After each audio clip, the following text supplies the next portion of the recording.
Y estas son las noticias de última hora que les contamos. Ahora enseguida vamos a dar paso a nuestros invitados de esta noche, de esta tarde. De momento vamos a saludar a Enrique Refollo, experto en geopolítica y doctor en geografía militar, y a Javier Martínez, analista internacional, experto en geopolítica y en geoeconomía. Mucho gusto. Bienvenidos. Pues vamos a hablar en primer lugar de esa situación que hay en Rusia.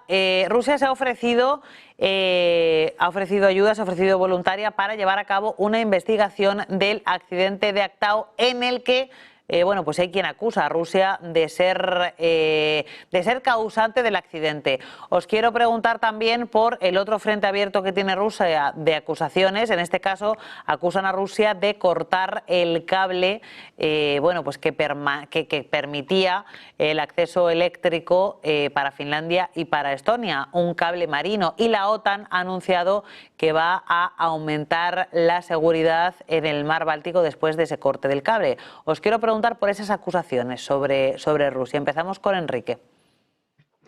Bueno, por un lado, la cuestión de Azerbaiyán, de este vuelo, es lo siguiente.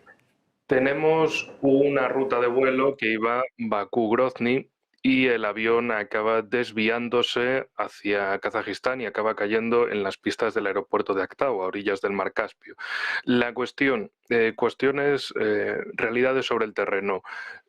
Azerbaiyán ha cancelado los vuelos con 10 ciudades rusas por varios días. Para que esto se aclare, y han dicho, bueno, ciudades rusas precisamente en toda esa zona del oeste de Rusia. Zonas que pueden verse susceptibles de enfrentarse a elementos. ¿Qué elementos? Bueno, tenemos drones ucranianos que habrían estado atacando el mismo día del accidente a la ciudad de Grozny, otra vez en la República Rusa de Chechenia. También afirmaban ataques contra la ciudad vecina de Vladikavkaz, en la República Rusa de Osetia del Norte. Y anteriormente habían acontecido esos ataques con drones ucranianos contra la ciudad de Kazán, al interior de Rusia, entre Moscú y los Urales. La cuestión de todo esto es, ¿esos drones ucranianos de dónde parten exactamente? Porque es la información que todavía no he encontrado. ¿De dónde parten? ¿Del territorio ucraniano y se hacen miles de kilómetros para un ataque, o parten de otras bases? ¿O reciben apoyo de quién? ¿De que puedan volar desde el espacio aéreo de Georgia, o tal vez que vuelen desde Turquía, desde Azerbaiyán? En definitiva, una serie de preguntas que se deben hacer en todo esto, porque desde la frontera entre Rusia y Ucrania actual hasta Kazán son 1.500 kilómetros, pero desde la frontera con Kazajistán son 500 kilómetros. Eso significaría que operación, digamos, de contrabando en una zona extremadamente despoblada como es el oeste de Kazajstán, que se permita meter estos elementos militares ucranianos, entre comillas, ad extranjis, ilegalmente, y puedan operar ahí, o incluso con la complacencia de quién dentro de Afganistán, o incluso, perdón, de Kazajistán, o incluso la cuestión de Azerbaiyán, un país que, igual que Turquía, se mueve entre Oriente y Occidente en busca de los mejores intereses que pueda sacar.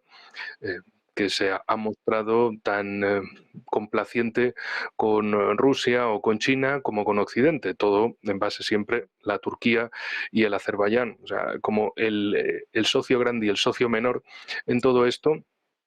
Miembro de la OTAN, también país socio de los BRICS, caso de Turquía. Entonces, aquí la cuestión es, ¿estos drones de dónde salen? Esa es la cuestión que primero nos debemos preguntar y se tiene que responder. Por ahora, la realidad sobre el terreno es que se han cancelado por varios días los vuelos que salgan de Bakú con dirección a ciudades rusas de toda esa zona central, occidental, por miedo a que puedan pasar cosas. Lo que también se ha dicho es que o sea, no han especificado exactamente que el avión haya sido atacado por qué cosa, pero sí que hubo agujeros que no deberían de estar ahí y que no se corresponden con el impacto de un pájaro. y de momento lo han dejado en este sentido. Y la cuestión de los cables pues no deja de ser recurrente que sucedan todos estos acontecimientos precisamente en el mar Báltico, en el que la OTAN presume de tener pleno control y vigilancia de que es un lago de la OTAN, pero luego ocurren estas cosas pues como lo del Nord Stream, ¿no? Que acaban acusando a los rusos de irse hasta la mitad del mar Báltico para volar una infraestructura que comienza en su país. En este caso, la razón plausible sería que precisamente esto no es algo que parta de Rusia, que no beneficia a Rusia, sino que beneficia a miembros de la OTAN. Pero también tenemos, por otro lado, una cuestión, el hundimiento de 2 petroleros rusos en el estrecho de Kerch y el del Ursa Mayor frente a las costas españolas, otro barco. Entonces, ¿esto es parte de lo mismo?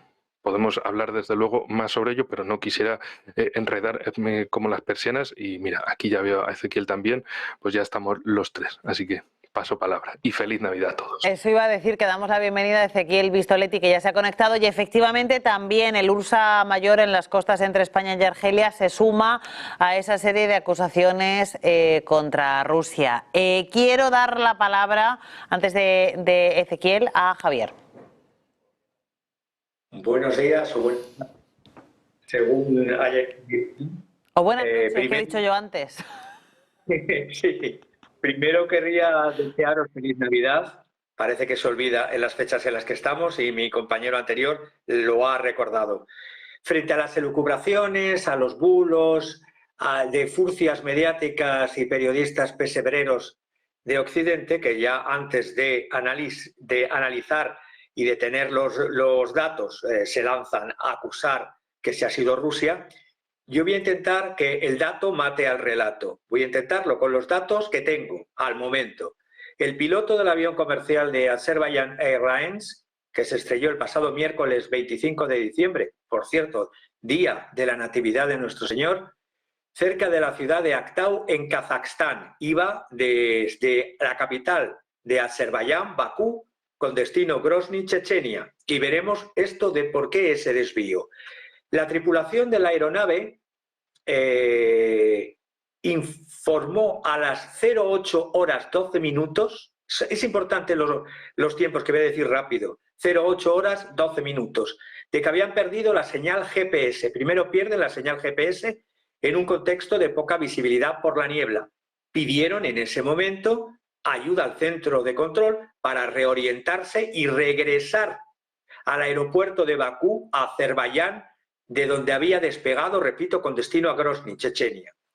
A las 08 horas 16 minutos, el piloto Igor Kasanjakin volvió a comunicarse, perdonad si lo pronuncio mal, no sé eslavo, el piloto volvió a comunicarse con los controladores y aseguró que tenían un fallo de control y que hipotéticamente, no dijo hipotéticamente, que una bandada de pájaros ha impactado contra la cabina, indicó el piloto Igor Kasanjakin. Desde la torre le preguntaron qué tipo de ayuda necesitaba, a lo que respondió que se dirigía al aeropuerto de Mineralinie Vody en el sur de Rusia. No sé por qué tomó esa decisión. Le pidieron que realizara un giro hacia la izquierda, pero el piloto lo rechazó, alegando que no podía hacerlo. Palabras del piloto: no puedo ejecutar la maniobra, he perdido el control. Posteriormente informó de que la presión en cabina era alta.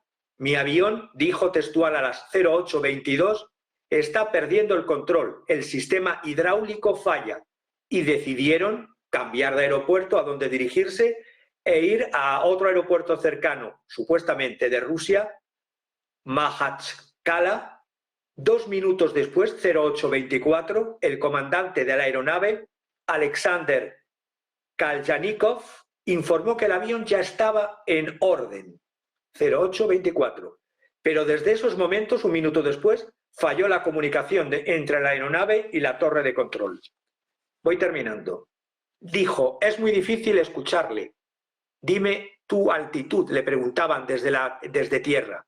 Durante los siguientes 37 minutos, el avión no volvió a dar comunicación.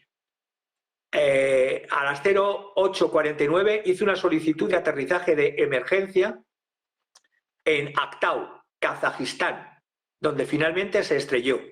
La tripulación eran 37 azerbaiyanos, 16 rusos, 6 kazajos, 3 kirguises, más los miembros de la tripulación, 5 personas. Murieron 38 personas y hay 29 hospitalizados, 11 muy graves. A ver, se han lanzado, lo primero, y he dicho con el término furcias de Occidente, han lanzado la hipótesis loca de que era un misil Pantsir S ruso de las defensas aéreas de Rusia contra los ataques de drones ucranianos. Esa es la primera hipótesis sin datos.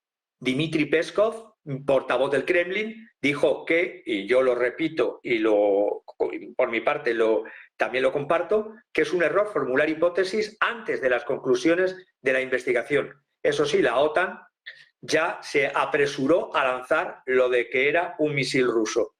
También se ha llegado a decir que era explosión de un balón de oxígeno a bordo. En una zona y en un momento de la guerra en Ucrania, donde lo que pierden en el frente se está sustituyendo por atentados terroristas muy propios del terrorismo que alimenta, que apoya y que financia y cura Occidente, la hipótesis, que yo no aventuro, simplemente digo las hipótesis de terrorismo que se están dando, no sería una hipótesis descaminada. Y, por supuesto, acusar a Rusia de un misil Pantsir es, cuando menos, de ciencia ficción. Pues ahora sí quiero también la visión de Ezequiel. Sinceramente no puedo realizar aportes verdaderamente novedosos a todo lo dicho hasta ahora. En el marco de la guerra mediática, naturalmente los países de la OTAN y los medios de la OTAN capitalizan incidentes como este y presentan versiones muy poco plausibles, como esta de las defensas antiaéreas rusas. Para Rusia no genera ningún beneficio el derribo de un avión civil con destino en Kazajistán. Kazajistán, de hecho, aparece como un aliado de Rusia. La comisión investigadora determinará lo sucedido. Yo no rechazo la posibilidad efectiva de un accidente, tanto esto de los pájaros como la explosión en el depósito de un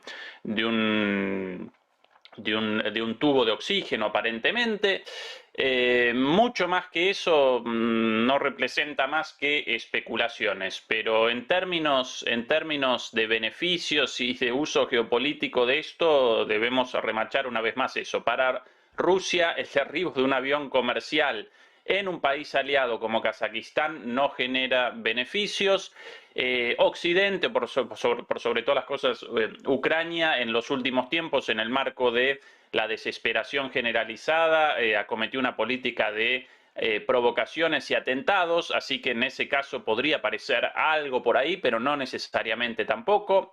Así que sencillamente la espera por los resultados de la comisión investigadora. No puedo ayudar mucho más que eso, lamentablemente.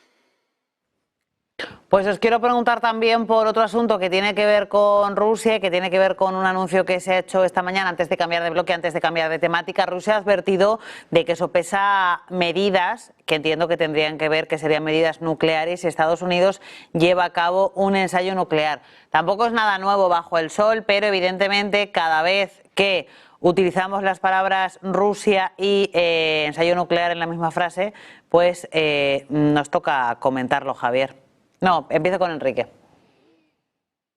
Bueno, pues esto también es más de lo mismo que hemos visto en tantas ocasiones anteriores. Son maniobras diferentes, también, por ejemplo, diferentes maniobras de la OTAN, maniobras nucleares en el ámbito europeo. Es decir, son cosas habituales y previsibles. Uno hará una cosa para decir que está quedando muy bien y por encima, y el otro automáticamente, el otro lado, responderá con lo mismo y dirá, pues yo también puedo ejercitarme.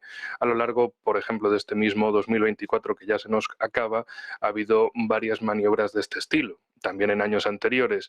Es decir, no es nada nuevo bajo el sol que se use la carta de maniobras nucleares tanto de un lado como del otro, porque al fin y al cabo es la demostración de que tienen las fuerzas más importantes de los ejércitos de ambos países plenamente operativos y que las tríadas nucleares de cada uno pues siguen funcionando. Es decir, todo el armamento nuclear que se puede lanzar desde tierra, mar y aire. Así que, en fin, como digo, el tema de la guerra nuclear hay ronda, como la canción de "Y lo que te rondaré, morena", y así pues nos están rondando de un lado a otro con la cuestión nuclear, pero que más allá de eso no se mueve más.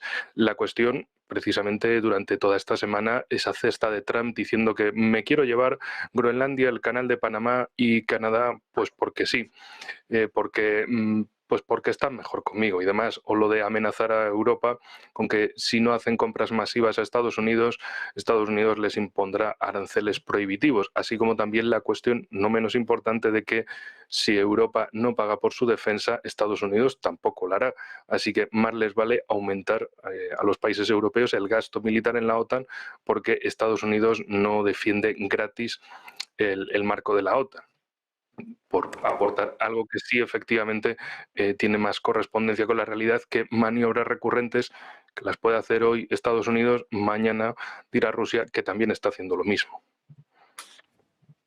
Ahora ya sí le doy la palabra a Javier.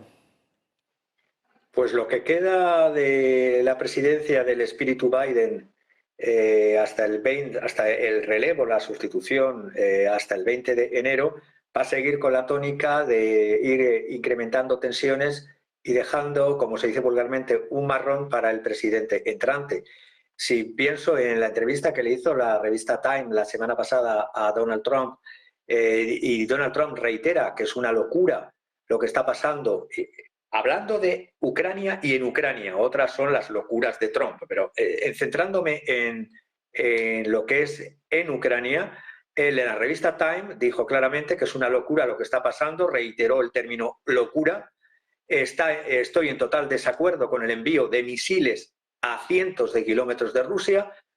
¿Por qué estamos haciendo eso?, se preguntaba en la revista Time. Solo estamos intensificando esta guerra y empeorándola. No se debería haber permitido que se hiciera. ¿Por qué se permitió desde el 18, la segunda quincena de noviembre pasado, que el POTUS Biden levantase la prohibición de lo que antes había tenido como un no en negativas reiteradas durante meses? El envío de los ATACMS, con ese nombrecito además, lo único que ha hecho, y de los Storm Shadows, lo único que ha hecho es incrementar tensión hasta el 21 de noviembre pasado, donde fue el lanzamiento del primer misil ruso Oreshnik a la ciudad de Dnipro, y viendo la capacidad y la respuesta de este misil y lo que posteriormente ha seguido. En Washington, en el Washington bideniano, se está incluso especulando con que los días que queden, incluso enviar otro tipo de misiles, igual que los ATACMS han sido enviados, enviar los JASSMs. Claro, esto ya sería, no sé cuánto tiempo disponen los pilotos ucranianos de los F-16, es que están formados F-16 entregados por Estados Unidos para utilizar estos JASSMs, si es que los ponen a su disposición, o es que piensa ser eterno Biden. Ante esto, claro, el tema del pulso tensión, aparte de misiles de largo alcance y utilizarlos desde aviones norteamericanos contra objetivos militares en territorio ruso, está la amenaza siempre velada de ahora vamos a decir que vamos a hacer pruebas nucleares, y la contrarrespuesta lógica rusa, pues nosotros también los vamos a estar haciendo. Es decir, mientras que dure el espíritu Biden y sus acólitos, tendremos estas situaciones de increciendo, de tensión, y de mañana me levanto con el misil y al día siguiente con una bomba nuclear en los telediarios. Y